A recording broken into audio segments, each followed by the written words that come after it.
ಓಂ ಶ್ರೀ ಗುರುಭ್ಯೋ ನಮಃ. ಹರಿ ಓಂ. ಗುರುಂ ಗಣಪತಿಂ ದುರ್ಗಾಂ ಭಾಸ್ಕರಂ ಶಿವಮಚ್ಯುತಂ ಬ್ರಹ್ಮಾಣಂ ಗಿರಿಜಾಂ ಲಕ್ಷ್ಮೀಂ ವಾಣೀಂ ವಂದೇ ವಿಭೂತಯೇ. ಓಂ ನಮಃ ಸೂರ್ಯಃ ಪಿತಾಮಹೋ ವ್ಯಾಸಃ ವಸಿಷ್ಠೋತ್ರ ಪರಾಶರಃ ಕಶ್ಯಪೋ ನಾರದೋ ಗಾರ್ಗ್ಯಃ ಮರೀಚಿರ್ಮುನಿರಂಗಿರಾಃ ಲೋಮಶಃ ಪೌಲಶಶ್ಚೈವ ಚಮನೋ ಯಮನೋ ಭೃಗುಃ ಶೌನಕೋಷ್ಟಾದಶಶ್ಚೇತಿ ಜ್ಯೋತಿಷ್ಶಾಸ್ತ್ರಪ್ರವರ್ತಕಾಃ. ನಮೋ ಋಷಿಭ್ಯಃ ನಮೋ ಮಹದ್ಭ್ಯಃ. ಪ್ರಿಯ ವೀಕ್ಷಕರೇ, ಭಗವಂತ ಶುಭವನ್ನು ಉಂಟು ಮಾಡಲಿ. ಆತ್ಮೀಯರೇ, ಸೆಪ್ಟೆಂಬರ್ ತಿಂಗಳಲ್ಲಿ ವೃಷಭ ರಾಶಿಯವರಿಗೆ ಹೇಗಿದೆ ಮಾಸ ಭವಿಷ್ಯ ಎಂಬುದನ್ನು ಗಮನಿಸೋಣ. ನೋಡಿ, ಕೃತಿಕಾ ನಕ್ಷತ್ರ 2, 3, 4ನೇ ಪಾದ, ಹಾಗೆ ರೋಹಿಣಿ ನಕ್ಷತ್ರ 1, 2, 3, 4ನೇ ಪಾದ, ಹಾಗೆ ಮೃಗಶಿರ ನಕ್ಷತ್ರ 1, 2ನೇ ಪಾದ. ವಿಡಿಯೋ ಮುಗಿಯುವವರೆಗೂ ಕೂಡ ನೀವು ನೋಡ್ತಾ ಇರಿ. ನಕ್ಷತ್ರ ಪರಿಹಾರಗಳು ಏನು ಎಂಬುದನ್ನು ಕೂಡ ನಾವು ತಿಳ್ಕೊಳ್ಳುವಂಥ ಒಂದು ಪ್ರಯತ್ನ ಮಾಡೋಣ. ಗ್ರಹಸ್ಥಿತಿ ಹೇಗಿದೆಯಪ್ಪ ಅಂತಂದರೆ, ನಿಮ್ಮ ರಾಶಿಯಿಂದ ತೃತೀಯ ರಾಶಿಯಲ್ಲಿ ಕುಜ ಮತ್ತು ಗುರು, ಚತುರ್ಥ ರಾಶಿಯಲ್ಲಿ ಕೇತು, ಪಂಚಮ ರಾಶಿಯಲ್ಲಿ ರವಿ, ಷಷ್ಠ ರಾಶಿಯಲ್ಲಿ ಬುಧ ಶುಕ್ರರು, ಮತ್ತು ಏಕಾದಶ ರಾಶಿಯಲ್ಲಿ ಶನೇಶ್ಚರನು, ದಶಮ ರಾಶಿಯಲ್ಲಿ ರಾಹು. ಹೀಗೆಲ್ಲ ನಿಮ್ಮ ಒಂದು ಗ್ರಹಸ್ಥಿತಿ ಇದೆ.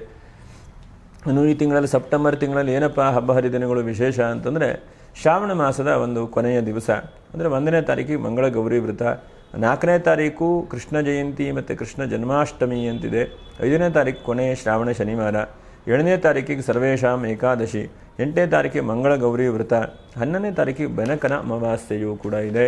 ಹಾಗೆ ನೋಡಿ, 12ನೇ ತಾರೀಕಿಂದ ವಿಶೇಷವಾಗಿ ಭಾದ್ರಪದ ಮಾಸ, ಗಣೇಶನ ಹಬ್ಬ, ವಿಶೇಷವಾಗಿ ಪೂಜೆ ಮಾಡುವಂಥದ್ದು. ಸಾಮವೇದಗಳು ಉಪಕ್ರಮ 13ನೇ ತಾರೀಕು. ಹಾಗೆ 14ನೇ ತಾರೀಕಿಗೆ ಸ್ವರ್ಣ ಗೌರಿ ವ್ರತ ಮತ್ತು ವರಸಿದ್ಧಿ ವಿನಾಯಕ ವ್ರತ ಎರಡನ್ನೂ ಒಂದೇ ದಿವಸ ಹಾಕಿದ್ದಾರೆ. ಹಾಗೆ 15ನೇ ತಾರೀಕಿಗೆ ಋಷಿ ಪಂಚಮಿಯೂ ಕೂಡ ಇದೆ. ಇನ್ನು 23ನೇ ತಾರೀಕಿಗೆ ಕ್ಷೀರ ವ್ರತಾರಂಭ. ಹಾಗೆ 26ಕ್ಕೆ ಅನಂತನ ಹುಣ್ಣಿಮೆ, ಸತ್ಯನಾರಾಯಣ ಸ್ವಾಮಿ ಪೂಜೆ ಮಾಡುವಂಥದ್ದು. 27ನೇ ತಾರೀಕಿಂದ ನೋಡಿ, ಭಾದ್ರಪದ ಮಾಸದ ಕೃಷ್ಣ ಪಕ್ಷ, ಇದಕ್ಕೆ ಮಲಮಾಸ ಅಂತ ಹೇಳ್ತಾರೆ. ಮತ್ತು ಪಿತೃಪಕ್ಷ ಅಂತ ಹೇಳ್ತೇವೆ ನೋಡಿ, ಅದು 15 ದಿವಸ ಇರುತ್ತೆ. 27ನೇ ತಾರೀಕಿಂದ 15 ದಿವಸಗಳ ಕಾಲ ಪಿತೃಪಕ್ಷ, ಪಿತೃಗಳನ್ನು ಆರಾಧನೆ ಮಾಡುವಂಥದ್ದು, ಪೂಜೆ ಪುನಸ್ಕಾರ ಮಾಡುವಂಥದ್ದು ಇರಲಿ. ಒಟ್ಟಿನಲ್ಲಿ ನಮಗೆ ಗಣೇಶನ ಹಬ್ಬ ಬಹಳ ಮುಖ್ಯವಾದಂಥದ್ದು ಈ ತಿಂಗಳಲ್ಲಿ. ಅನಂತರ ಅನಂತನ ಹುಣ್ಣಿಮೆಯೂ ಕೂಡ ಬಹಳ ಉತ್ತಮವಾದಂತಹ ದಿವಸ. ಇನ್ನು ಅದರ ಜೊತೆಯಲ್ಲಿ ನಮಗೆ ಋಷಿ ಪಂಚಮಿ ಅಂಥೇಳಿ ಕೆಲವು ಜನ ಆರಾಧನೆ ಮಾಡ್ತಾರೆ. ಇನ್ನು ಕೃಷ್ಣ ಜನ್ಮಾಷ್ಟಮಿಯೂ ಕೂಡ ಇದೆ. ಹಾಗಾಗಿ ಇದೆಲ್ಲ ಒಂದು ಹಂತಕ್ಕೆ ಹಬ್ಬ ಹರಿದಿನಗಳೇ. ನಾವೆಲ್ಲ ಶ್ರಾವಣ ಮಾಸ, ಭಾದ್ರಪದ ಮಾಸ ಅಂತಂದರೆ ಗಣೇಶನ ಹಬ್ಬ, ಗೌರಿ ಹಬ್ಬ ಎಲ್ಲ ಆಚರಣೆ ಮಾಡ್ತೇವೆ, ಎಲ್ಲರಲ್ಲೂ ಕೂಡ ಇದೆ. ನೋಡೋಣ ವೃಷಭ ರಾಶಿಯವ್ರಿಗೆ ಹೇಗೆ. ಯಾಕಂದರೆ ವೃಷಭ ರಾಶಿಗೆ ನೋಡಿ, ಏಕಾದಶಿ ಶನೇಶ್ವರ ಬಹಳ ಒಳ್ಳೆಯದು. ಇನ್ನು ಪಂಚಮದಲ್ಲಿ ರವಿ, ಅದು ಬಹಳ ಒಳ್ಳೆಯದು. ಇನ್ನು ದಶಮದ ರಾಹು. ಹೀಗೆಲ್ಲ ಗ್ರಹಸ್ಥಿತಿ ನೋಡಲಿಕ್ಕೆ ಹೋದರೆ ನಿಮಗೆಲ್ಲ ಬಹಳಷ್ಟು ಪರಿವರ್ತನೆ, ಒಳ್ಳೆಯ ರೀತಿಯಾದಂಥ ಫಲಗಳು, ಒಳ್ಳೆಯ ರೀತಿಯಾದಂಥ ಅಭಿವೃದ್ಧಿಗಳು ಹೀಗೆಲ್ಲ ಕೊಡ್ತಾ ಇದೆ ನಿಮಗೆ. ಹಾಗೆ ಈ ತಿಂಗಳಲ್ಲಿ ನೋಡಿ, ಏನಾದರೂ ಪೂಜೆ ಪುನಸ್ಕಾರಗಳನ್ನು ಮಾಡಬೇಕು ಅಂತಂದರೆ, 1ನೇದಾಗಿ 6ನೇ ತಾರೀಕು ಬಹಳ ಪ್ರಶಸ್ತವಾಗಿದೆ. ಏನಾದರೂ ಪೂಜೆ ಪುನಸ್ಕಾರಗಳನ್ನು ಮಾಡಿಕೊಳ್ಳಿ, ಬಹಳ ಒಳ್ಳೆಯದು. ಹಾಗೆ 18ನೇ ತಾರೀಕು ಶುಕ್ರವಾರ ಸಪ್ತಮಿ ಇದೆ, ಇದು ಬಹಳ ಒಳ್ಳೆಯದು. ಇನ್ನು ಗೌರಿ ವ್ರತ ಅದು 14ನೇ ತಾರೀಕಿಗೆ ಸೋಮವಾರ ಇದೆ, ಅದು ಕೂಡ ಒಳ್ಳೆಯದು. 14, 18 ಇದು 2 ದಿವಸ ಒಳ್ಳೆಯ ರೀತಿಯಾದಂತಹ ಪೂಜೆ ಪುನಸ್ಕಾರಗಳನ್ನು ಮಾಡಿಕೊಡಿ. ಏನಾದರೂ ಜೀವನದಲ್ಲಿ ಅಭಿವೃದ್ಧಿ ಕಡೆ ಹೋಗುವಂಥ ಪ್ರಯತ್ನವನ್ನು ಮಾಡಿ. ಏನಾಗ್ಬೋದು, ವೃಷಭ ರಾಶಿಗೆ ಒಂದಂತಕ್ಕೆಲ್ಲ ಅಭಿವೃದ್ಧಿ ಬರ್ತಾ ಇದೆ. ಹಣಕಾಸಿನಲ್ಲೆಲ್ಲ ನಿಮ್ಮ ಹಿಡಿಲಿಕ್ಕೆ ಆಗ್ತಾ ಇಲ್ಲ. ಯಾಕಂದರೆ ಆರ್ಥಿಕವಾದಂತಹ ಲಾಭಾಂಶಗಳು, ಎಲ್ಲೋ ಒಂದು ಕಡೆಗೆ ಇನ್ವೆಸ್ಟ್ಮೆಂಟ್ ಮಾಡಿರುವಂಥ ಹಣ ನಿಮ್ಮ ಕಡೆಗೆ ತಿರುಗಿ ಬರ್ತಾ ಇದೆ. ಉದ್ಯೋಗ ಕಳ್ಕೊಂಡವರಿಗೆ ಎಲ್ಲೋ ಒಂದು ಕಡೆಗೆ ಉದ್ಯೋಗ ಲಾಭ, ಉದ್ಯೋಗದಲ್ಲಿ ಅಭಿವೃದ್ಧಿಯೂ ಕೂಡ ಆಗ್ತಾ ಇದೆ. ನಿಮಗೆ ಎಲ್ಲೋ ಟೆನ್ಷನು, ಎಲ್ಲೋ ಒತ್ತಡ ಇತ್ತು, ಆದರೂ ಕೂಡ ಉದ್ಯೋಗದಲ್ಲಿ ಅಭಿವೃದ್ಧಿ ವ್ಯವಸ್ಥೆಗಳಾಗ್ತಾ ಇದೆ. ತೃತೀಯದಲ್ಲಿ ಕುಜ ಮತ್ತು ಗುರು. ನೋಡಿ, ಭ್ರಾತೃಗಳಿಂದ ಅನುಕೂಲ. ಅಣ್ಣ, ತಮ್ಮ, ಅಕ್ಕ, ತಂಗಿ ಇಂತಹ ವ್ಯಕ್ತಿಗಳು ಬಹಳ ಸಪೋರ್ಟ್ ಮಾಡ್ತಾರೆ ನಿಮ್ಮ ಕಡೆಗೆ. ಬಹಳ ರೀತಿಯಾಗಿ ನಾನು ಇದನ್ನು ಮಾಡ್ತೇನೆ, ನಿನಗೆ ಇದು ಕೊಡ್ತೇನೆ, ಇದಾಗತ್ತೆ, ನೀನು ಪ್ರಯತ್ನ ಮಾಡು ಅಂಥೇಳಿ ನಿಮಗೆ ಬಹಳ ಪುಷ್ ಮಾಡ್ತಾರೆ. ನಿಮಗೆ ಕಲಹ ಏನಿದೆಯೋ ಅಥವಾ ಕಿರಿಕಿರಿ ಇದೆಯೋ ಅಥವಾ ಭೂಮಿಯ ವ್ಯಾಜ್ಯಗಳಿದೆಯೋ ಅದೆಲ್ಲ ಸ್ವಲ್ಪ ಬಗೆಹರಿಲಿಕ್ಕೆ ಪ್ರಯತ್ನಗಳಾಗುತ್ತೆ. ಕುಜನ ಭೂಮಿಯನ್ನು ಒಳ್ಳೆ ರೀತಿಯಾಗಿ ಅವಕಾಶಗಳನ್ನು ಕೊಡ್ತಾನೆ. ರಿಯಲ್ ಎಸ್ಟೇಟ್ ಉದ್ಯಮಿಗಳಿರಬಹುದು, ಅಥವಾ ಸೇಲ್ ಬಿಲ್ಡಿಂಗ್ ಕಟ್ತಾ ಇರುವಂಥವ್ರು ಇರ್ಬೋದು, ದೊಡ್ಡ ದೊಡ್ಡ ವ್ಯವಹಾರಗಳನ್ನು ಮಾಡ್ತಾ ಇರುವಂಥ ವ್ಯಕ್ತಿಗಳಿಗೆಲ್ಲ ಎಲ್ಲೋ ಒಂದು ಕಡೆಗೆ ಒಳ್ಳೆ ರೀತಿಯಾದಂಥ ಅವಕಾಶಗಳು, ಲಾಭಾಂಶಗಳು ಹೀಗೆಲ್ಲ ಕುಜ ಕೊಡ್ತಾನೆ ಅಂತ ಬಹಳ ಒಳ್ಳೆಯದು ನಿಮಗೆ. ಕುಜಸ್ಯ ಚ ಪ್ರಭಾವೇಣ ಮಂಗಲಂ ಪರಿಪಠ್ಯತೆ. ವಿವಾಹಾದಿ ಮಂಗಲ ಕಾರ್ಯಗಳಿಗೂ ಕೂಡ ದಾರಿಯಾಗಬಹುದು ನಿಮಗೆ. ತೃತೀಯದಲ್ಲಿ ಅಲ್ಪ ಗುರುಬಲ ಇದ್ದರೂ ಕೂಡ ಜೊತೆ ಕುಜನೂ ಕೂಡ ಕೂತಿದ್ದಾನೆ. ಕುಜ ಮತ್ತು ಗುರುವಿನ ಸಂಯೋಗ ಎಲ್ಲ ಆಗತ್ತೋ ಅಲ್ಲಿ ವಿವಾಹಾದಿ ಮಂಗಲ ಕಾರ್ಯಗಳಾಗುವಂಥದ್ದು. ರಿಯಲ್ ಎಸ್ಟೇಟ್ ಉದ್ಯಮಗಳಲ್ಲಿ ಏನಾದರೂ ಕಿರಿಕಿರಿ ಆದರೆ ಅದು ಮುಂದೆ ಹೋಗುವಂಥದ್ದು. ಅಥವಾ ನಿಮಗೆ ಯಾವುದೋ ಒಂದು ಮನೆ ಸೇಲ್ ಆಗಬೇಕಪ್ಪ, ಜಾಗ ಖರೀದಿ ಮಾಡಿದ್ದೇನೆ, ಬಹಳ ತಿಂಗಳ ವರ್ಷ ಆಯಿತು, ಯಾಕೆ ಸೇಲ್ ಆಗ್ತಾ ಇಲ್ಲ ಭೂಮಿ ಅಂತಂದರೆ ಭೂಮಿಯಲ್ಲೋ ಸೇಲ್ ವ್ಯವಸ್ಥೆಗಳಾಗುವಂಥ ಸಾಧ್ಯತೆಗಳಿದ್ದಾವೆ. ಧಾರ್ಮಿಕ ಕ್ಷೇತ್ರಗಳಲ್ಲಿ ಪಾಲ್ಗೊಳ್ಳುವಂಥದ್ದು, ಧಾರ್ಮಿಕ ಮುಖಂಡರಿಗೆ ಬಹಳ ಹೆಚ್ಚಿನದಾದಂತಹ ಸನ್ಮಾನಗಳು, ಅವಕಾಶಗಳು, ಧರ್ಮವನ್ನು ಉಳಿಸುವಂತಹ ಪ್ರಯತ್ನಗಳು. ನೋಡಿ, 12 ರಾಶಿಗಳಲ್ಲಿ ಯಾವಾಗ ಗುರುವು ಕರ್ಕ ರಾಶಿಯಲ್ಲಿ ಉಚ್ಚನಾದಂಥ ಸ್ಥಾನದಲ್ಲಿ ಬರ್ತಾನೋ ಆವಾಗ ಎಲ್ಲ ರಾಶಿಯ ವ್ಯಕ್ತಿಗಳಿಗೂ ಕೂಡ ಧರ್ಮದ ಒಂದು ಪ್ರಜ್ಞೆ ಬರುತ್ತೆ, ಧಾರ್ಮಿಕವಾದಂಥ ಮನಸ್ಥಿತಿ ಬರುತ್ತೆ, ಮತ್ತು ಧರ್ಮದಲ್ಲಿ ಏನೋ ಹೆಚ್ಚಿನದಾದಂತಹ ಪರಿವರ್ತನೆ ಅವಕಾಶಗಳಾಗತ್ತೆ. ಯಾಕಂದರೆ ಸನಾತನವಾದಂಥ ಹಿಂದೂ ಧರ್ಮದಲ್ಲಿ ಯಾರ್ಯಾರು ರಕ್ಷಣೆ ಮಾಡ್ತಾ ಇದ್ರು ಅಂಥವರಿಗೆ ಧರ್ಮೋ ರಕ್ಷತೆ ರಕ್ಷಿತಃ, ಆ ಧರ್ಮವು ನಿಮಗೆ ರಕ್ಷಣೆ ಮಾಡ್ತದೆ, ಧರ್ಮವು ಒಳ್ಳೆಯ ರೀತಿಯಾದಂಥ ಅವಕಾಶಗಳನ್ನು ಕೂಡ ಕೊಡುತ್ತದೆ. ಅದು ಬಹಳ ಒಳ್ಳೆಯದು. ಹಾಗಾಗಿ ಧಾರ್ಮಿಕವಾದಂಥ ಮನಸ್ಥಿತಿ, ಧಾರ್ಮಿಕವಾದಂಥ ಮುಖಂಡರಿಗೆ ಬಹಳ ಒಳ್ಳೆಯ ರೀತಿಯಾದಂಥ ಅವಕಾಶಗಳು ಕೂಡ ಸಿಗುತ್ತೆ. ಅದರ ಜೊತೆಯಲ್ಲಿ ಪಾಠ ಪ್ರವಚನ ಮಾಡ್ತಾ ಇರುವಂಥ ವ್ಯಕ್ತಿಗಳಿಗೆ, ಕಾನೂನಿನ ಸಲಹೆ ಕೊಡ್ತಾ ಇರುವಂಥ ವ್ಯಕ್ತಿಗಳಿಗೆ, ತೀರ್ಮಾನ ಕೊಡ್ತಾ ಇರುವಂಥ ವ್ಯಕ್ತಿಗಳಿಗೂ ಕೂಡ ಹೆಚ್ಚಿನದಾದಂಥ ಅವಕಾಶಗಳು, ಅಭಿವೃದ್ಧಿಗಳು ಕೂಡ ಇದ್ದಾವೆ. ಇನ್ನು ತೃತೀಯ ಕೇತು ನೋಡಿ, ತಂದೆ ತಾಯಿಯವರ ವಿಷಯದಲ್ಲಿ ಬಹಳ ಒಳ್ಳೆ ರೀತಿಯಾದಂಥದ್ದು. ಚತುರ್ಥದಲ್ಲಿರುವಂಥ ಕೇತು, ತೃತೀಯಕ್ಕಿಲ್ಲ ಚತುರ್ಥಕ್ಕೆ ಕೇತು ಇದ್ದಾನೆ, ಸುಖ ಸ್ಥಾನವೇ ಒಂದು ಹಂತಕ್ಕೆ. ಕೇತು ಕುಲಸ್ಯೋನ್ನತಿಂ, ವಿವಾಹಾದಿ ಮಂಗಲ ಕಾರ್ಯಗಳಾಗಿ ಸಂತಾನ ಆಗಿಲ್ಲ, ಬಹಳ ಒದ್ದಾಡ್ತಾ ಇದ್ದೀರಿ ಅಂದರೆ ಈ ತಿಂಗಳು ಸ್ವಲ್ಪ ಸಂತಾನಕ್ಕೂ ಪ್ರಯತ್ನ ಮಾಡಿ. ಚತುರ್ಥದ ಕೇತು ಸಂತಾನಾದಿಗಳನ್ನು ಕೂಡ ಕೊಡುವಂತಹವನಾಗ್ತಾನೆ. ಪಂಚಮದ ರವಿ ಏನೋ ಕಣ್ಣಿನಲ್ಲೇನೋ ಸಣ್ಣ ಪುಟ್ಟ ಸಮಸ್ಯೆಗಳಾಗಿದೆ, ಅಥವಾ ಕಣ್ಣಿನಲ್ಲೇನೋ ಕಿರಿಕಿರಿ ಆಗ್ತದೆ, ಕಿವಿ ಏನೋ ಬಹಳ ತೊಂದರೆಯಾಗಿದೆ, ನೋವು ಬರ್ತಾ ಇದೆ. ಇಂತಹ ಒಂದು ಪರಿಸ್ಥಿತಿ ಇದ್ದರೂ ಕೂಡ ಆ ಕಣ್ಣು, ಕಿವಿ ಇಂತಹ ಒಂದು ಭಾಗದಲ್ಲಿ ಅಂಗಾಂಗಗಳಲ್ಲಿ ಏನೋ ಒಂದು ಒಳ್ಳೆ ರೀತಿಯಾದಂಥ ಅವಕಾಶಗಳು ಕೂಡ ಆಗಬಹುದು. ಮತ್ತು ಗೌರ್ಮೆಂಟಿನ ಸವಲತ್ತುಗಳು ಕೂಡ ಸಿಗಬಹುದು, ಅಥವಾ ಗೌರ್ಮೆಂಟಿನ ಅವಕಾಶಗಳು ಕೂಡ ಸಿಗುವಂಥ ಚಾನ್ಸಸ್ ಇದೆ. ಎಲ್ಲೋ ಒಂದು ಕಡೆಗೆ ಗೌರ್ಮೆಂಟಲ್ಲೋ ಅಥವಾ ಬಾಂಡಲ್ಲೋ ಅಥವಾ ಇನ್ಶೂರೆನ್ಸಲ್ಲೋ ಎಲ್ಲೋ ಒಂದು ಕಡೆಗೆ ನಿಮಗೆ ಅವಕಾಶಗಳು ತೊಂದರೆಗಳಾಗಿದ್ದರೆ ಅದೆಲ್ಲ ಸರಿ ಹೋಗುವಂಥ ಅವಕಾಶಗಳು ಕೂಡ ಆಗುತ್ತೆ. ಮತ್ತು ಹಿಂದೆ ಹಣಕಾಸಿನ ರೀತಿಯಲ್ಲಿ ಯಾರಿಗೆ ನೀವು ಹೆಲ್ಪ್ ಮಾಡಿದಿರೋರು ಈ ತಿಂಗಳಲ್ಲಿ ನೀವು ಉಪಕಾರ ಮಾಡುವಂಥದ್ದು, ಅದೇನೋ ಹೇಳ್ತಾರಲ್ಲ ಹಣಕಾಸಿನಲ್ಲೆಲ್ಲೋ ಒಂದು ಕಡೆಗೆ ಲಾಭಾಂಶಗಳು ಕೂಡ ಸಿಗುವಂಥ ಚಾನ್ಸಸ್ ಇದೆ. ಷಷ್ಠದ ಶುಕ್ರ ಮತ್ತು ಬುಧ, ರಾಶ್ಯಾಧಿಪತಿ ಶುಕ್ರ, ಹಾಗಾಗಿ ಬುಧನ ಜೊತೆಗೆ ನಾನು ಎಲ್ಲೋ ಒಂದು ಕಡೆಗೆ ಸ್ಕೂಲು ಕಾಲೇಜು ನಡೆಸ್ತಾ ಇರುವಂಥ ವ್ಯಕ್ತಿಗಳಿಗೆ ಎಲ್ಲೋ ಒಂದು ಕಡೆಗೆ ಅಭಿವೃದ್ಧಿ ಆಗುವಂಥದ್ದು, ಮನಸ್ಸಿಗೆ ಸಮಾಧಾನ. ಕಮರ್ಷಿಯಲ್ ಯಾರ್ಯಾರು ವ್ಯಾಪಾರ ವ್ಯವಹಾರಗಳನ್ನು ಮಾಡ್ತಾ ಇದ್ರು ಅಂಥವರಿಗೆ ಎಲ್ಲೋ ಒಂದು ಕಡೆಗೆ ಬ್ರ್ಯಾಂಚನ್ನು ಮಾಡುವಂಥದ್ದು, ಬೆಳ್ಳಿ ಬಂಗಾರ ವ್ಯಾಪಾರ ವ್ಯವಹಾರ ಮಾಡೋವರಿಗೆ ಅನುಕೂಲ ಆಗುವಂಥದ್ದು. ಶುಕ್ರ ಬಟ್ಟೆ ವಿಷಯದಲ್ಲೂ ಕೂಡ ಎಲ್ಲೋ ಒಂದು ಕಡೆಗೆ ಲಾಭಾಂಶಗಳು ಸಿಗುವಂಥ ಚಾನ್ಸಸ್ಸು. ಮತ್ತು ನಾನು ರಿಟೈರ್ಡ್ ಆಗಿದೆ, ಎಲ್ಲೋ ಒಂದು ಕಡೆಗೆ ನಾನು ಹೂಡಿಕೆ ಮಾಡಬೇಕು ಅಂತಂದರೆ ಆ ಹೂಡಿಕೆ ಮಾಡಲಿಕ್ಕೆ ಸರಿಯಾದಂಥ ದಾರಿಗಳು ಕೂಡ ಸಿಗುವಂಥದ್ದು. ಹೀಗೆ ಎಲ್ಲೋ ಒಂದು ಕಡೆಗೆ ಬಹಳ ಉತ್ತಮವಾದಂಥ ದಾರಿಗಳನ್ನು ಕೂಡ ಶುಕ್ರ ನೀಡುತ್ತಾನೆ.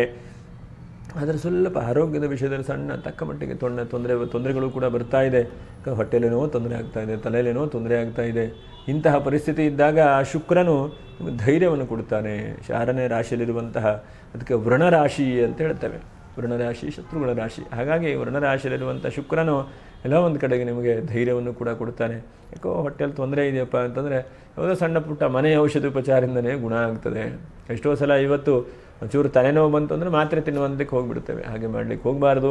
ಎಷ್ಟು ಸಾಧ್ಯ ಆಗುತ್ತೋ ಅಷ್ಟು ಪುಟ್ಟದಾದಂಥ ಔಷಧಿಗಳನ್ನು ಮನೆಯಲ್ಲೇ ನಾವು ಏನು ಹೋಮ್ ರೆಮಿಡಿ ಅಂತ ಹೇಳ್ತಾರಲ್ಲ ಅದನ್ನು ಮಾಡಲಿಕ್ಕೆ ಪ್ರಯತ್ನ ಮಾಡಬೇಕು. ಜ್ವರ ಬಂದ ತಕ್ಷಣವೇ ಆಸ್ಪತ್ರೆಗೆ ಓಡುವಂಥದ್ದಲ್ಲ. ನಮ್ಮ ಕೈಯಲ್ಲಿ ಏನು ಸಾಧ್ಯ ಆಗುತ್ತೋ, ಯಾಕಂದರೆ ಶರೀರದಲ್ಲಿ ರೋಗ ನಿರೋಧಕ ಶಕ್ತಿಯನ್ನು ಜಾಸ್ತಿ ಮಾಡಲಿಕ್ಕೆ ಪ್ರಯತ್ನ ಮಾಡಬೇಕು. ನಮ್ಮ ಶರೀರ ಆಳುವಂಥದ್ದು ಭಗವಂತ ಸೃಷ್ಟಿ ಮಾಡಿ ಇಟ್ಟಿದ್ದಾನೆ. ಇದನ್ನು ಚೆನ್ನಾಗಿ ಕಾದುಕೊಂಡು ಬೆಳೆಸ್ಕೊಂಡು ಉಳಿಸ್ಕೊಂಡು ಕಾಲಕ್ಕೆ ಏನನ್ನು ಅದಕ್ಕೆ ಶರೀರಕ್ಕೂ ನಾವು ನೋಡಬೇಕು, ಅದನ್ನು ಕೂಡ ನೋಡ್ತಾ ಹೋಗಬೇಕು. ತೊಂದರೆ ಬಂದಾಗ ಎಚ್ಚರಿಕೆ ಆಗುವಂಥದ್ದಲ್ಲ. ಅದಕ್ಕೆ ಹೇಳ್ತಾರಲ್ಲ, ಬೆಂಕಿ ಬಿದ್ದಾಗ ಬಾವಿ ತೋಡುವಂಥದ್ದಲ್ಲ. ಬಾವಿಯನ್ನು ಮುಂಚೆ ಸಿದ್ಧ ಮಾಡಿ ಇಟ್ಕೊಳ್ಬೇಕು. ಯಾವ್ಯಾವ ಸಮಯಕ್ಕೆ ನಮಗೆ 50 ವರ್ಷ ಆಯಿತು, 60 ವರ್ಷ ಆಯಿತು, 40 ವರ್ಷ ಆಯಿತು, ಯಾವ್ಯಾವ ಏಜಿಗೆ ಏನೇನು ಟೆಸ್ಟ್ ಮಾಡಬೇಕು, ಏನೇನು ಔಷಧೋಪಚಾರಗಳು ಬೇಕು ಅದರ ಬಗ್ಗೆನೂ ಕೂಡ ಗಮನಿಸಬೇಕು. ಇನ್ನೂ ಬಹಳ ಮುಖ್ಯವಾಗಿ ನೋಡಿ, ಏಕಾದಶದಲ್ಲಿ ಶನೈಶ್ಚರನು ನಿಮ್ಮ ರಾಶಿ ನೋಡ್ತಾ ಇದ್ದಾನೆ. ಹಾಗಾಗಿ ವಾಹನದಲ್ಲಿ ಅಭಿವೃದ್ಧಿ ಆಗುವಂಥದ್ದು, ಕೃಷಿ ಕ್ಷೇತ್ರದಲ್ಲಿ ಅಭಿವೃದ್ಧಿ ಆಗುವಂಥದ್ದು, ಕೃಷಿ ವ್ಯಾಪಾರ ವ್ಯವಹಾರ ಯಾರು ಮಾಡ್ತಾ ಇದ್ದಾರೋ ಬಹಳ ಕಷ್ಟ, ಬಹಳ ನೀರಿನ ತೊಂದರೆ, ಇಂಥ ತೊಂದರೆ ಅಂತಂದರೆ ಅದನ್ನೇನೋ ಅವಕಾಶಗಳಾಗುವಂಥದ್ದು. ಹಬ್ಬ ಹರಿದಿನಗಳು ನೋಡಿ. ಹಾಗಾಗಿ ಹೂವು ಹಣ್ಣು ವ್ಯಾಪಾರ ವ್ಯವಹಾರ ಮಾಡೋರಿಗೆ ಮುಂಚಿಂದನೂ ಕೂಡ ಬಹಳ ಬೆಲೆ ಗಗನಕ್ಕೆ ಏರ್ತದೆ. ಇವತ್ತು ತನಕ ನೋಡಿ ಸಣ್ಣ ವಸ್ತುಗಳಿಗೂ ಕೂಡ ಬಹಳಷ್ಟು ಬೆಲೆ ಜಾಸ್ತಿ ಆಗಿದೆ. ಹಾಗಾಗಿ ಆ ಹಣ ಅದರ ಮೌಲ್ಯವನ್ನು ಕಳ್ಕೊಳ್ತಾ ಇದೆ. ಹಾಗಾಗಿ ಇನ್ನೂ ಕೂಡ ಜಾಸ್ತಿ ಆಗುವಂಥ ಪ್ರಯತ್ನಗಳು. ಹಾಗಾಗಿ ಆದಷ್ಟು ನಮ್ಮ ಕೈಯಲ್ಲಿ ಎಷ್ಟು ಸಾಧ್ಯ ಆಗುತ್ತೋ ಅಷ್ಟು ಉಳಿಸುವಂತಹ ಪ್ರಯತ್ನ, ಏನೋ ಒಂದು ಕಡೆ ಹೂಡಿಕೆ ಮಾಡುವಂಥ ಪ್ರಯತ್ನವನ್ನು ಮಾಡಿ.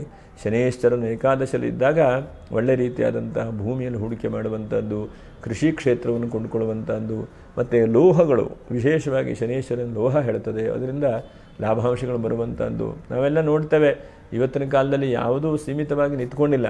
ಆದರೂ ಕೂಡ ನಮ್ಮ ಕೈಲಾದಾಗ ನಾವು ನಮ್ಮ ಕೈಲ ಎಷ್ಟಾಗುತ್ತೋ ಅಷ್ಟು ಹೂಡಿಕೆ ಮಾಡ್ತಾ ನಮ್ಮ ಕಷ್ಟ ಕಾಲಕ್ಕಾಗತ್ತೆ, ಅನುಕೂಲ ಆಗತ್ತೆ ಹೇಳುವಂತಹ ಒಂದು ದೃಷ್ಟಿಯನ್ನು ಇಟ್ಕೊಂಡು ಪ್ರಯತ್ನ ಮಾಡುವಂಥದ್ದು ಬಹಳ ಉತ್ತಮವಾದಂಥದ್ದು. ಇನ್ನು ದಶಮದ ರಾಹು ಬಹಳ ಮುಖ್ಯವಾಗಿ ಧೈರ್ಯವನ್ನು ಕೊಡ್ತಾನೆ. ಮತ್ತು ನಿಮ್ಮ ಸಂತಾನಾದಿಗಳಲ್ಲಿ ತೊಂದರೆ ಆಗಿದ್ದರೆ ಆ ತೊಂದರೆಗಳು ಪರಿಹಾರ ಆಗಲಿಕ್ಕೆ ಏನೋ ಚಿಕಿತ್ಸೆ ಮಾಡ್ತಾ ಇದ್ದೇವೆ, ಆಸ್ಪತ್ರೆಗೆ ಹೋಗ್ತಾ ಇದ್ದೇವೆ, ಔಷಧೋಪಚಾರ ಮಾಡ್ತಾ ಇದ್ದೇವೆ, ಬಹಳಷ್ಟು ಕುಕ್ಕೆ ಸುಬ್ರಹ್ಮಣ್ಯಕ್ಕೆ ಹೋಗಿದ್ದೇವೆ, ಹರಕೆ ಮಾಡ್ಕೊಂಡಿದ್ದೇವೆ, ಏನೋ ತೊಂದರೆ ಆಗ್ತಾ ಇದೆ ಅಂತ ಅಂದ್ಕೊಂಡ್ರು ಕೂಡ ಆ ತೊಂದರೆಗಳೆಲ್ಲ ಸ್ವಲ್ಪ ಪರಿಹಾರ ಆಗುವಂಥದ್ದು. ಯಾಕಂದರೆ ವಿಶೇಷವಾಗಿ ರಾಹು ಸಂತಾನಕ್ಕೆ ಅನುಗ್ರಹ ಮಾಡ್ತಾನೆ ಈ ಸಮಯದಲ್ಲಿದ್ದಾಗ. ಹಾಗೆ ಕೇತು ಕುಲಸ್ಯೋನ್ನತಿಂ ಅಂತ ನೋಡಿ, ಚತುರ್ಥದಲ್ಲಿರುವಂತಹ ಸುಖಸ್ಥಾನದಲ್ಲಿರುವಂಥ ಕೇತು ಕುಲದ ಅಭಿವೃದ್ಧಿ ಆಗುವಾಗ ಮಾಡ್ತಾನೆ. ಹಿರಿಯರ ಆಶೀರ್ವಾದ ತಕ್ಕ ಮಟ್ಟಿಗೆ ಈ ತಿಂಗಳಲ್ಲಿ ಸ್ವಲ್ಪ ಪ್ರಯಾಣಗಳು ಸ್ವಲ್ಪ ಜಾಸ್ತಿ ಆಗ್ಬೋದು. ಇದ್ದಕ್ಕಿದ್ದಾಗ ಅಲ್ಲೂ ಓಡಾಟ ಇಲ್ಲೂ ಓಡಾಟ, ಅದು ಸಮಾಧಾನ ಇಲ್ಲ ಇದು ಸಮಾಧಾನ ಇಲ್ಲ, ಸ್ವಲ್ಪ ಜಾಸ್ತಿ ಓಡಾಟಗಳು, ಜಾಸ್ತಿ ಆದಂಥ ಅವಕಾಶಗಳು. ಯಾಕಂದರೆ ಓಡಾಟಗಳು ನಾವು ಮಾಡ್ತಾ ಇರ್ತೇವೆ, ಅಲ್ಲೊಂದಷ್ಟು ಓಡಾಟ ಇಲ್ಲೊಂದಷ್ಟು ಓಡಾಟ ಇಂಥ ಆಗ್ತಾ ಇರ್ತದೆ. ಹಾಗಾಗಿ ಓಡಾಟಕ್ಕೆ ಬ್ರೇಕ್ ಯಾವಾಗಪ್ಪ ಅಂತಂದರೆ ನಾವು ನಮ್ಮ ಜೀವನದಲ್ಲಿ ಒಂದು ಸಮಾಧಾನವಾದಂಥ ಮನಸ್ಸು ಬಂದಾಗ ಬ್ರೇಕ್ ಆಗ್ತದೆ. ಅಲ್ಲಿವರೆಗೂ ಓಡಾಡ್ತಾ ಇರಬೇಕು. ಒಂದು ಜೀವನದ ಓಡಾಟ. ಪುನರಪಿ ಜನನಂ ಪುನರಪಿ ಮರಣಂ ಪುನರಪಿ ಜನನಿ ಜಠರೇ ಶಯನಂ ಅಂತ ಹೇಳಿ ಆಚಾರ್ಯ ಶಂಕರ ಹೇಳ್ತಾರಲ್ವ. ಹಾಗಾಗಿ ನಮ್ಮ ಜೀವನ ಒಂದು ಕಡೆಗೆ ಪುನರಪಿ ಜನನಂ ಪುನರಪಿ ಮರಣಂ ಆಗ್ತಾ ಇರುತ್ತೆ. ಆದರೆ ಈ ಜೀವನದಲ್ಲಿ ಓಡಾಟ ಪ್ರತಿಯೊಬ್ಬರಿಗೂ ಕೂಡ ಇರುತ್ತೆ. ಹಾಗಂತೇಳಿ ಬೇಸರ ಮಾಡ್ಕೊಳ್ಳಿಕ್ಕಿಲ್ಲ. ಓಡಾಟ ಮಾಡದೆ ಕೆಲಸವೂ ಕೂಡ ಆಗೋದಿಲ್ಲ ಜೀವನದಲ್ಲಿ. ಒಳ್ಳೆ ರೀತಿಯಾಗಿ ಪ್ರಯತ್ನಗಳನ್ನು ಮಾಡ್ತಾ ಹೋಗಿ ಭಗವಂತ ಒಳ್ಳೆ ರೀತಿಯಾಗಿ ಕೈ ಹಿಡಿತಾ ಹೋಗ್ತಾನೆ. ಒಂದು 5 ರೀತಿಯಾದಂತಹ ಜಾಗೃತ ವಹಿಸ್ಕೊಳ್ಬೇಕು. ಒಂದು ಸ್ತ್ರೀಯರು ನೀರಿನ ವಿಷಯದಲ್ಲಿ ಸ್ವಲ್ಪ ಜಾಗೃತ ವಹಿಸ್ಕೊಳ್ಳುವಂಥದ್ದು. ಎರಡನೇದಾಗಿ ಹಣಕಾಸಿನ ವಿಷಯದಲ್ಲಿ ತಕ್ಕ ಮಟ್ಟಿಗೆ ನೀವು ಸ್ವಲ್ಪ ಜಾಗೃತ ವಹಿಸ್ಕೊಳ್ಬೇಕು. ಹಣಕಾಸು ಬರ್ತಾ ಇದೆ, ಚೆನ್ನಾಗಾಗ್ತಾ ಇದೆ, ಆದರೂ ಕೂಡ ಎಲ್ಲೋ ಒಂದು ಕಡೆಗೆ ಎಡಗು ಬೀಳುವಂಥ ಸಾಧ್ಯತೆಗಳು ಬಹಳ ಇರುತ್ತೆ. ಹಾಗಾಗಿ ನೋಡಿಕೊಂಡು ಯೋಚನೆ ಮಾಡಿಕೊಂಡು ಪ್ರಯತ್ನವನ್ನು ಮಾಡಿಕೊಳ್ಳಿ. ಹಾಗೆ 4ನೇದಾಗಿ ಬಹಳ ಮುಖ್ಯವಾಗಿ ನಿಮ್ಮ ಮನಸ್ಸು ಈಗ ಕೇಂದ್ರೀಕೃತವಾಗಿದೆ, ನಿಮಗೆಲ್ಲ ಕೈ ಹತ್ತುತ್ತಾ ಇದೆ, ನಾಳೆಗೆ ತೊಂದರೆ ಬರುವಂಥ ಸಮಯವೂ ಕೂಡ ಬರಬಹುದು. ಹಾಗಾಗಿ ಇವತ್ತೇ ಎಲ್ಲ ಜಾಗೃತ ವಹಿಸ್ಕೊಳ್ಳುವಂಥ ಪ್ರಯತ್ನ ಮಾಡಿ. 5ನೇದಾಗಿ ದಿಢೀರ್ನ ಯಾವುದೋ ಒಂದು ತೀರ್ಮಾನ ತೆಗೆದುಕೊಳ್ಳಬೇಡಿ. ಈ ತಿಂಗಳಲ್ಲಿ ಸ್ವಲ್ಪ ತಾಳ್ಮೆ ಯೋಚನೆ ಮಾಡಿ ಎಲ್ಲ ತೀರ್ಮಾನ ತೆಗೆದುಕೊಳ್ಳಿ. ಇದು ಎಷ್ಟು 5 ಜಾಗೃತ ವಹಿಸ್ಕೊಂಡ್ರೆ ಸಾಕು. ಹಾಗೆ ನಕ್ಷತ್ರ ಪರಿಹಾರಗಳೇನು ಬಹಳ ಮುಖ್ಯವಾಗಿ ಗಮನಿಸುವಂಥದ್ದು ನೋಡಿ. ಕೃತಿಕಾ ನಕ್ಷತ್ರ ನಿಮ್ಗೆ ಏನು ಸಾಧ್ಯ ಆಗುತ್ತೋ ಅಷ್ಟು 4ನೇ ತಾರೀಕಿಗೆ ಕೃಷ್ಣಾಷ್ಟಮಿ ಇದೆ. ಹಾಗಾಗಿ ಇಂತಹ ಒಂದು ಸುಸಂದರ್ಭದಲ್ಲಿ ಭಗವದ್ಗೀತೆಯ ಒಂದು ಅಧ್ಯಾಯವನ್ನಾದರೂ ಕೂಡ ಓದುವಂತಹ ಒಂದು ಪ್ರಯತ್ನ ಮಾಡಿ. ಯಾಕಂದರೆ ಕೃಷ್ಣಂ ಒಂದೇ ಜಗದ್ಗುರುಂ, ಜಗತ್ತಿಗೆ ಗುರು ಯಾರಪ್ಪ ಅಂತದ್ದು ಕೃಷ್ಣ.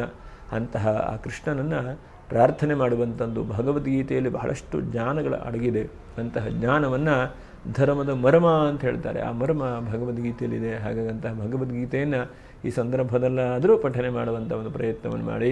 ಇನ್ನು ರೋಹಿಣಿ ನಕ್ಷತ್ರದ 11ನೇ ತಾರೀಕಿಗೆ ಬೆನಕನ ಅಮಾವಾಸ್ಯೆ ಇದೆ. ಈ ಅಮಾವಾಸ್ಯೆ ದಿವಸ ನೀವು ಎಷ್ಟು ಸಾಧ್ಯ ಆಗುತ್ತೋ ಅಷ್ಟು ಮನೆಯಲ್ಲೇ ಎಳ್ಳೆಣ್ಣೆ ದೀಪವನ್ನು ಹಚ್ಚಿ ಪ್ರಾರ್ಥನೆ ಮಾಡಿ. ಭಗವಂತ, ನನಗೆ ಭಾಳಷ್ಟು ಒತ್ತಡಗಳಾಗ್ತಾ ಇದೆ, ಕತ್ತಲೆಗಳೇ ಒಂದಂತಕ್ಕೆ ಅದು ಸರಿ ಇಲ್ಲ ಇದು ಸರಿ ಇಲ್ಲ ಹೀಗೆಲ್ಲ ಆಗ್ತಾ ಇದೆ, ಇಂತಹ ಕತ್ತಲೆಗಳೆಲ್ಲ ದೂರ ಆಗುವಾಗ ನನಗೆ ಅನುಗ್ರಹ ಮಾಡು ಅಂಥೇಳಿ ಅಮಾವಾಸ್ಯೆ ದಿವಸ ಭಗವಂತನನ್ನು ಭಕ್ತಿಯನ್ನು ಪ್ರಾರ್ಥನೆ ಮಾಡ್ಕೊಂಬಿಡಿ. ಇನ್ನು ಮೃಗಶಿರ ನಕ್ಷತ್ರ ಬಂದು 2ನೇ ಪಾದದವರು. ನೀವು ಗಣೇಶನ ಹಬ್ಬ ಇದೆ 14ನೇ ತಾರೀಕಿಗೆ. ಇಂಥ ಗಣೇಶನ ಹಬ್ಬದ ದಿವಸ ನಿಮ್ಮ ಕೈಯಲ್ಲಿ ಎಷ್ಟು ಸಾಧ್ಯ ಆಗುತ್ತೋ ಅಷ್ಟು ಗಣೇಶನಿಗೆ ದೇವಸ್ಥಾನಕ್ಕೆ ಹೋಗೋದು ಅಥವಾ ಮನೆಯಲ್ಲೇ ವ್ರತವನ್ನು ಮಾಡ್ತೇನೆ ಅಂತಂದರೆ ಆ ವ್ರತವನ್ನು ಪ್ರಾರ್ಥನೆಯನ್ನು ಮಾಡುವಂಥ ಪ್ರಯತ್ನವನ್ನು ಮಾಡಿ. ಒಟ್ಟಿನಲ್ಲಿ ಭಗವಂತನ ಅನುಗ್ರಹದಿಂದ ಮಂಗಲವಾಗಲಿ. ವೃಷಭ ರಾಶಿಯವರಿಗೆಲ್ಲ ಲಾಭಾಂಶಗಳು ಸಿಗ್ತಾ ಇದೆ. ಹಾಗಾಗಿ ಆ ಭಗವಂತನ ಆಶೀರ್ವಾದದಿಂದ ಮಂಗಲವಾಗಲಿ ಅಂತ ಹೇಳ್ತಾ, ಯಾರು ಲೈಕ್ ಮಾಡಿಲ್ಲೋ ಅಂಥವ್ರನ್ನು ಲೈಕ್ ಮಾಡಿ, ಸಬ್ಸ್ಕ್ರೈಬ್ ಮಾಡಿ. ಹಾಗೆ ಮುಂದಿನ ವಿಡಿಯೋದಲ್ಲಿ ಮತ್ತೆ ಭೇಟಿ ಮಾಡೋಣ. ನಮಸ್ಕಾರ. ಲೋಕ ಸಮಸ್ತ ಸುಖಿನೋ ಭವಂತು.